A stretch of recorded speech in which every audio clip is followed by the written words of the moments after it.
In this video, I'd like to talk about trauma, my experience of trauma, and how I still process it and work through it. So 4 years ago, I lost my son to cardiac arrest. We were in a local park. And there's certain things that I still have flashbacks about. So when we were walking in our park that day on the 14th of April, 2021, it was something that we had been doing every morning, having an hour's walk, he and I. We were chatting. It was just another day, although that day, my husband and I were going to take him to a follow-up appointment at a cardiology hospital because he was actually recovering from a heart condition.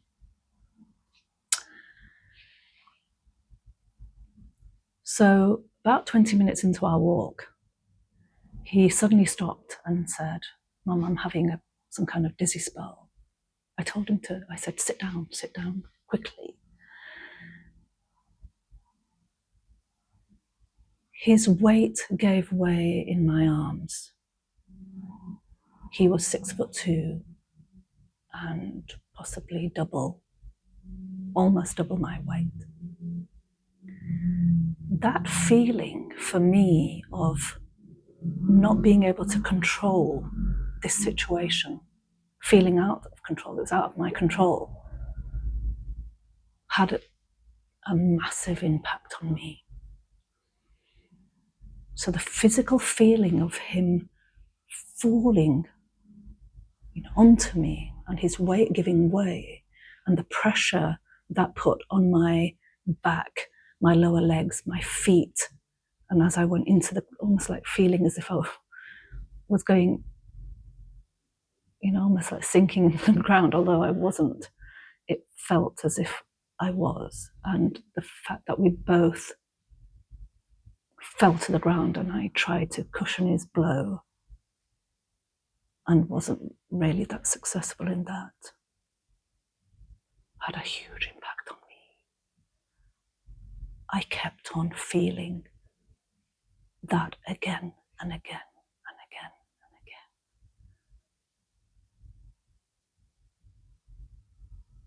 Because it had such a physical impact. And the psychological impact was, I can't protect my child.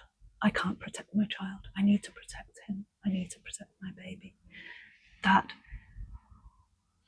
was something that I struggled with to such an extent. Because it is primal, it's our primal instinct, isn't it, as human beings, as parents, to look after and look out for our offspring. It's instinctive. So being in that situation of losing control and not being able to control that situation was traumatic. I, without thinking about it, began to perform CPR. But I couldn't revive him that day. I lost my son that day. Even though I did as much as I could, I did what I could to try and bring him back. He had shared with me as well that,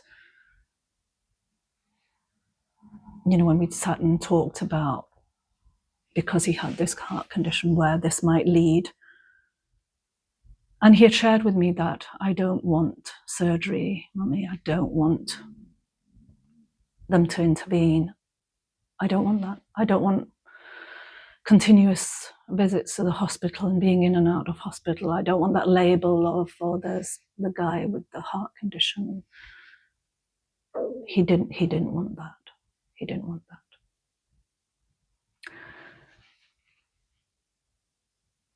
The other thing that brings me flashbacks is the grass stains on my knees on my tracksuit. and the soil and the smell of that. I think maybe I've still got those tracksuit bottoms somewhere as they were. I know I've got my son's clothes as they were that day.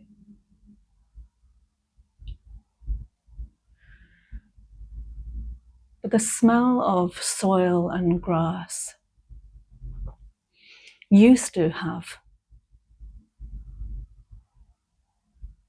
a positive thing with me, positive feeling of freshly cut grass, the smell of soil, wet soil, where after it had been raining, all that had a positive impact on me, positive reaction, a feeling. But it's changed now. And I think it might have changed forever. Don't feel that way about the smell of grass, the smell of soil. It's changed, it's shifted. And in my first video, I explained how I felt that the gazala that came into that park with her son was left there at the park.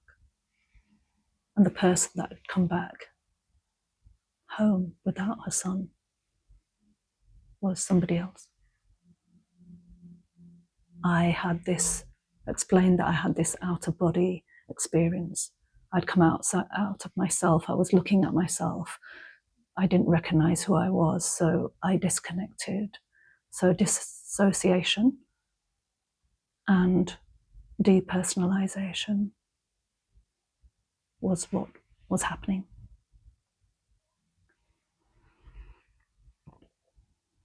And this is your brain's way of helping you to deal with the impact of what you are experiencing.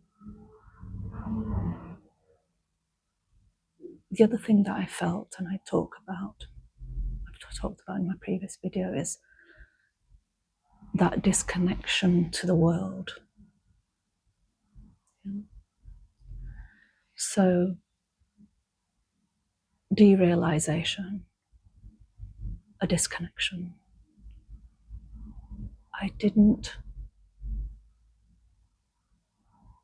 So all my life I'd felt that, life is good. Most of my adult life anyway. Life is good. I was living a pretty much perfect existence, 3 children, loving husband, home. Everything looked good until this happened. And then the world changed. How I felt about the world changed. And it's so difficult to explain. I couldn't understand why everything was still, the world was still spinning. People were still carrying on doing their daily chores and getting on with life. And for me, life had stood still.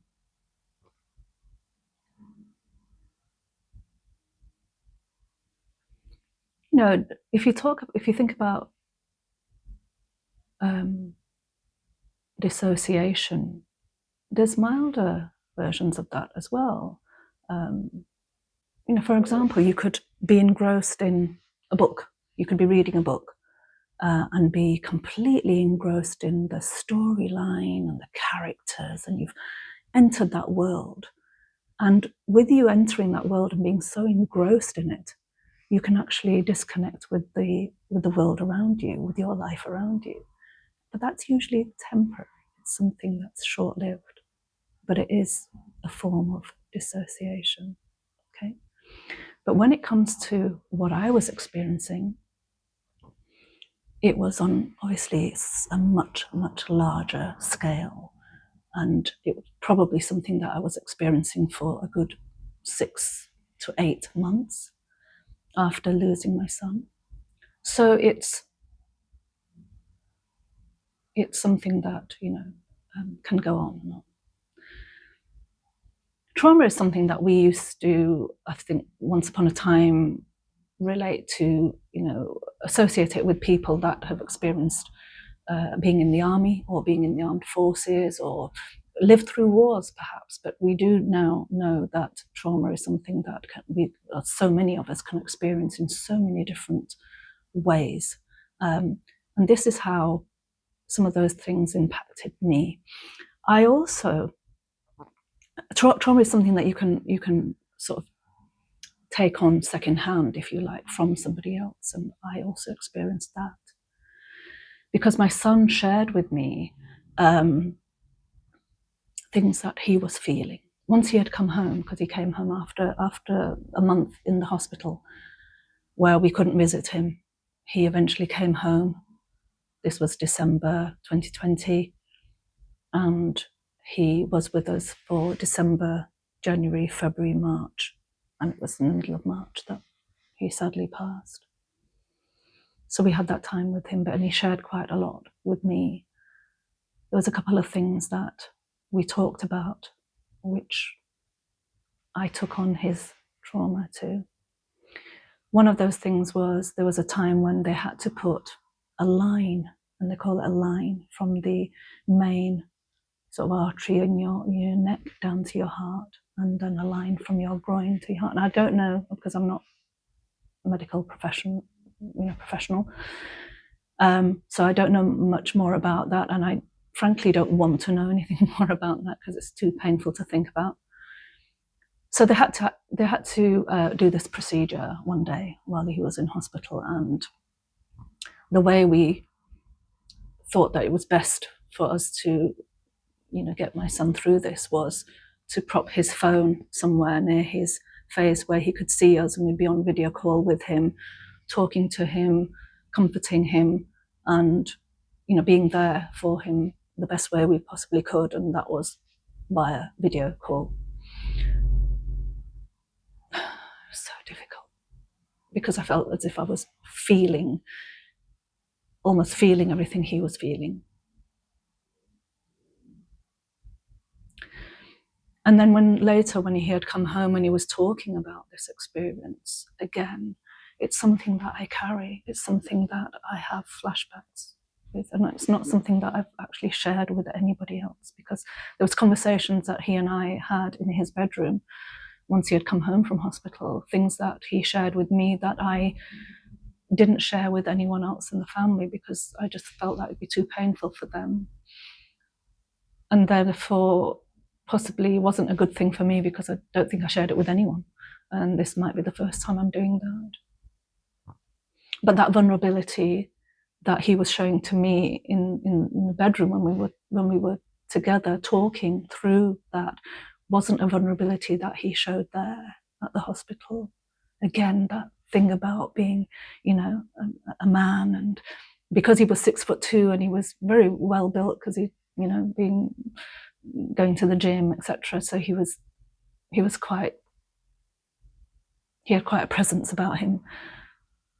He felt that he couldn't show emotion, and he couldn't, and he shared with me that, I wanted to cry. I wanted to cry like a baby. But I thought that I would be laughed at because, look at me.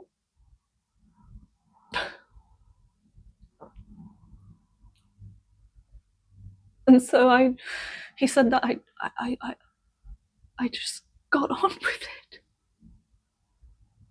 But I was so frightened. I thought, what's happening to me? I'm so scared.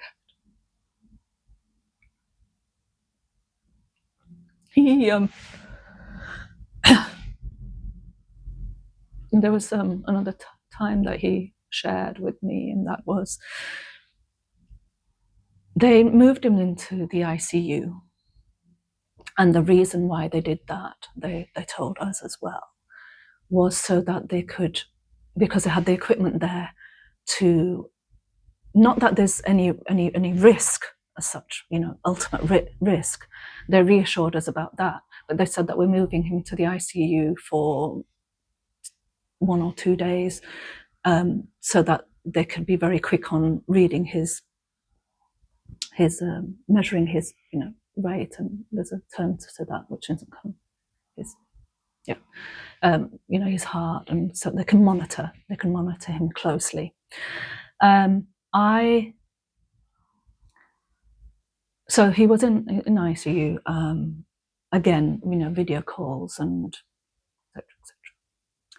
When he had come home, he talked about that with me as well, that when they moved him to the ICU, that had a massive impact on him.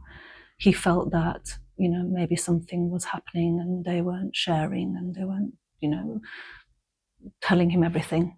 And that the situation was much worse than what they were letting on. Even I feared that. But when he had come home, he shared with me that there was one night where there was a nurse on duty, and this lovely nurse went to him and sat with him. And I think for the first time, someone actually asked him, "How are you doing? How are you mentally? How are you doing?" And he said, "I broke down. I sobbed like a baby. And I felt," he said, "part of me felt ridiculous, but she was so good at her job. I wish I knew who she was. I'd love to give her a hug, because she was there with my child at that vulnerable point where he felt frightened and he allowed all his emotions to come out." And that, him telling me that story, builds up a picture in my mind, and I live it out. I add my own narrative to it, possibly. The nurse, I imagine how she looked and how she behaved with him when he was sharing. And so I carry that trauma. Because again, it's primal instinct that you are there with your child when your child is struggling, suffering, in pain, and you want to try and make it better. But I had no control. Everything was out of my control.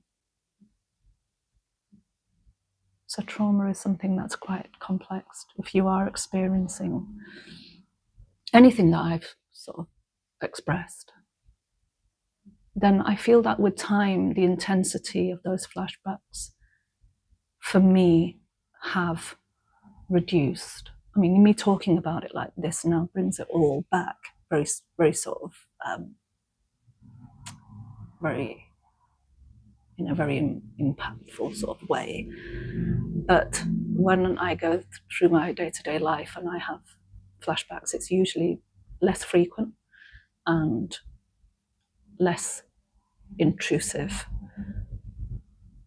And that's what's happened with time. The other thing that I do is when these flashbacks happen and when things happen, you talk about grief comes in waves, and when that wave is coming and mixed in with flashbacks and all sorts of emotions and things that are going on, I allow them to come. I don't suppress them. I don't sort of try and block them out and pretend that they're not there, because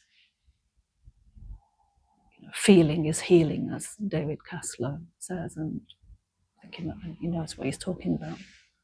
So for me, it's allowing myself to, for these feelings to come to the surface and then process them and allow them to do their work and then hopefully leave. And the next time it happens, it's usually less